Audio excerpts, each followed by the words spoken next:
Welcome into Duval Daily, presented by GenJag.com. I'm Jordan Lugo. Thanks so much for tuning in right now. We are going to be talking about Brian Thomas Jr., Jaguars first round pick. You may have heard of him. The Jaguars traded down from 17 to 23, still landed their guy, added a lot of draft capital in the 2024 and 2025 NFL drafts in doing so. But Brian Thomas Jr., he comes to Jacksonville. He's 6'3", 210 pounds, 4.33 40-yard dash, crazy length, crazy vertical leaping ability.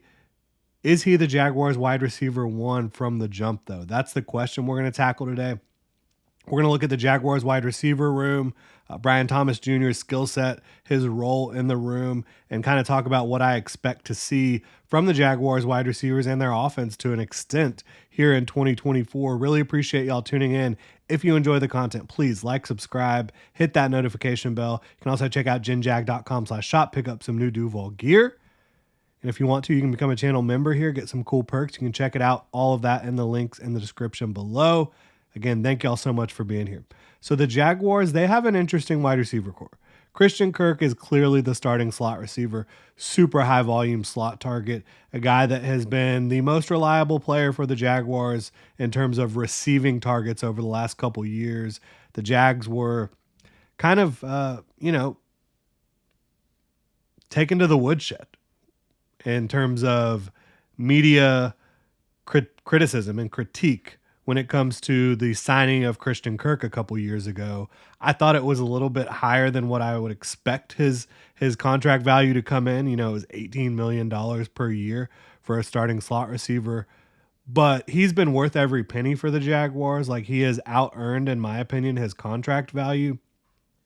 The way he's been reliable on third downs, again, the sheer volume of his targets, like, he has been Trevor Lawrence's favorite target since becoming a Jaguar. Evan Ingram, also a very high volume pass catcher at tight end, a guy that, had a big resurgent year for the Jaguars and a prove-it contract year in 2022. The Jaguars signed him to a new contract following the year after a little bit of a lengthy franchise tag period, and he balled out again in 2023. So another very high volume pass catching target. Gabe Davis enters the scene, coming over from the Buffalo Bills. He's a vertical threat outside receiver, high average depth of target for Gabe Davis throughout his career, a guy who, when he's targeted, is usually either moving the chains or scoring touchdowns. So they've got guys that can catch passes. They've got guys that can kind of lead an offense week to week. Zay Jones is gone. So I think the rest of the guys on the roster are just going to be depth. I don't think that Devin Duvernay is going anywhere. The Jaguars signed him this offseason. He's going to be a depth receiver, but more importantly for the Jaguars offense, or for the Jaguars team, he is going to be their kick returner, along with, it looks like, Keelan Robinson, the rookie that they drafted out of Texas. So where does Brian Thomas Jr. fit in with all that, right? I think Gabe Davis will be the X more often than not, the wide receiver that's on the line of scrimmage. He has more experience in that role than Thomas does, and he is stronger right now to deal with press, to deal with some of these big corners in the NFL, not having a free release, right? Christian Kirk will be in the slot. He'll move around the formation. Same thing with Evan Ingram. So Brian Thomas Jr., again, where does he fit in there? I think that leaves him as the move Z in 2024, a starting Z. Like, yes, he is starting for the Jacksonville Jaguars from day one. The Jaguars, when they draft players in the first round, they're usually starters or guys that are going to see the field a ton. Trevor Lawrence was obviously going to be the starter for the Jaguars. Travis Etienne, even though James Robinson was around, he was going to be a high-volume receiver and runner before he got injured in 2021, his rookie year. And then you talk about Trayvon Walker, clear path to the starting lineup. Anton Harrison, clear path to the starting lineup with Cam Robinson's suspension. So, and then Brian Thomas Jr., same thing, especially now that Zay Jones is not in the picture. But for me, I think he's going to be the starting Z, which means he will not be all the way up on the line of scrimmage. That will give him a little bit of space.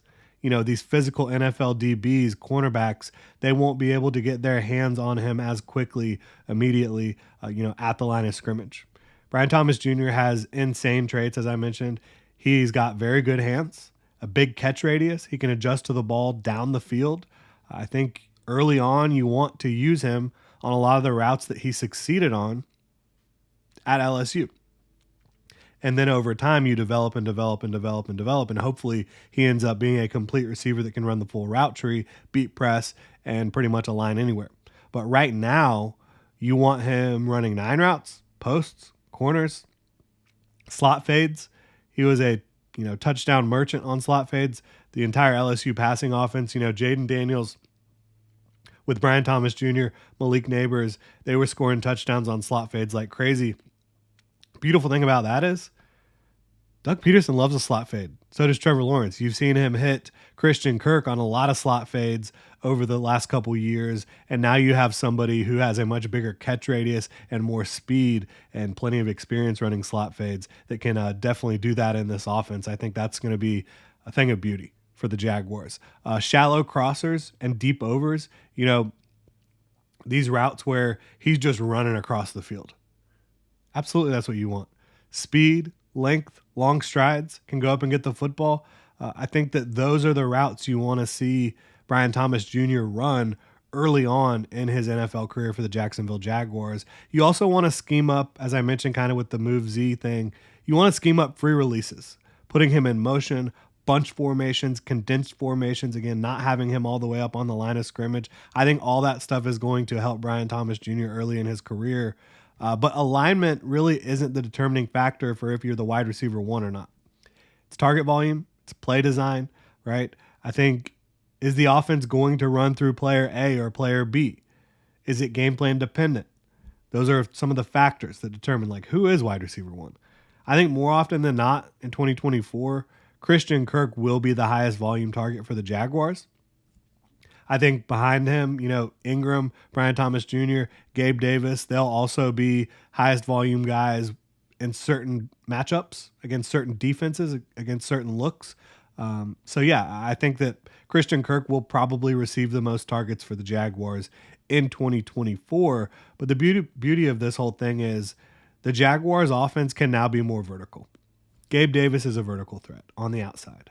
Brian Thomas Jr. is an insanely talented vertical threat on the outside. I think that those two guys, first of all, they open up the ability for Trevor Lawrence to just use his superlative right arm to throw the ball deep down the field. He was one of the best deep ball passers in the NFL, statistically, and, just watching him, you can see it. But then you've also got the fact that those two guys should open up the intermediate and underneath routes for Christian Kirk, for Evan Ingram, for Travis Etienne out of the backfield, for the rest of these guys. And so I think that it could really open up this Jaguars passing attack. I think early on, the Jaguars will target Brian Thomas Jr. on lower pressure downs. So early and down and distance, right? 1st and 10, 2nd and medium, 2nd and short. And then go to the more reliable vets that can get the job done on money downs like Christian Kirk and Evan Ingram. But that's only early on. I think Brian Thomas Jr. has every opportunity and should quickly become one of those guys they can target on 3rd and long, 3rd and short, 3rd and medium, 3rd and goal to go. He's just too talented not to become that, in my opinion. So we'll see how it all plays out, but that's kind of how I view Brian Thomas Jr., his role with the Jaguars in 2024. So will he be a starting receiver immediately? Yes. Will he be an outside receiver immediately? Also, yes. But is he going to be the highest volume target in the passing offense? I think that week to week it will vary, but at the end of the day, Christian Kirk will probably receive the most targets in this offense, and then you'll have Brian Thomas Jr., Evan Ingram, and Gabe Davis all a little bit behind Christian Kirk. That's kind of how I see it. Would love to know what you guys think. Hit me up in the comment section below. You can also follow me on Twitter at Jordan DeLugo as Murray enters the picture in the background there. Y'all can say hi to her.